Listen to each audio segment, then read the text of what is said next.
Hello friends, आपका फिर से स्वागत आपके अपने यूट्यूब चैनल में। इस वाले वीडियो में हम देखेंगे इरेगुलर और फासिद मैरिज जो होती है उसके क्या कंसिक्वेंसेस और परिणाम होते हैं। इसके पहले हमने अनियमित विवाह को समझ लिया था, लेकिन आज हम परिणाम समझेंगे। लेकिन ये जो परिणाम है हमें दो तरीके से देखने होंगे, before sex and after sex, यानी कि शारीरिक संबंध बनने के पहले पति पत्नी के बीच में, और दूसरा शारीरिक संबंध बनने के बाद।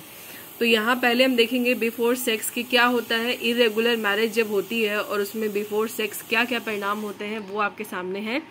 सबसे पहले तो अनियमित विवाह में यदि संबंध मान लेते हैं नहीं बनता है तो शून्य विवाह के जैसा ही हो जाता है वो, और विवाह का कोई भी परिणाम नहीं होगा। और जब विवाह का कोई परिणाम नहीं होता है और वो शून्य होता है तो ना ही पत्नी को इद्दत पीरियड फॉलो करना पड़ता है, ना उसको इद्दत का पालन करने की जरूरत है, और ना ही फिर उसे मेहर ही मिलने वाला है।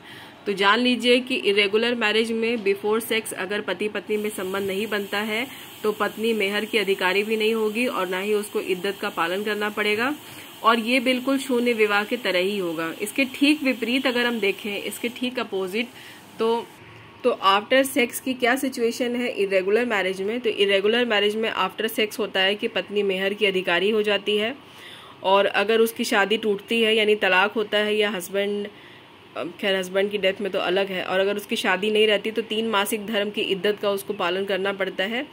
संतानों की फिर औरस्ता हो जाती है, यानी जायज संतान नहीं होती है।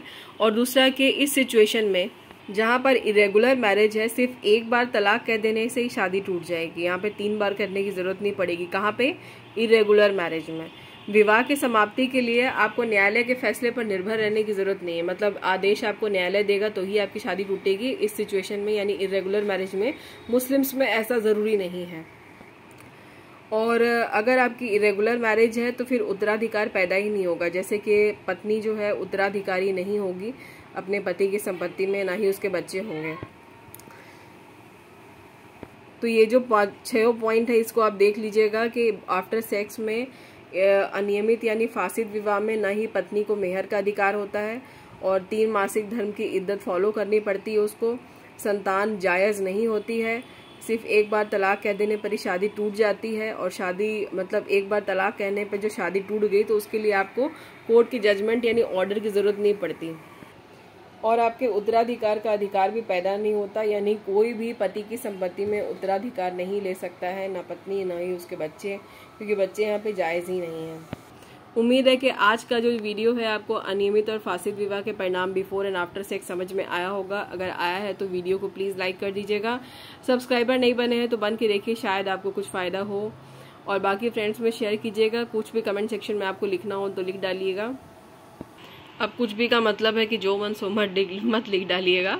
जो इससे रिलेटेड हो और आपको कुछ समझ में नहीं आया हो या मुझसे कुछ छूट गया हो तो वो आप मुझे बता सकते हैं। चलिए, अब आप खुद भी खुश रहिए, दूसरों को भी रहने दीजिए। बाय बाय, मिलते हैं नेक्स्ट वीडियो में।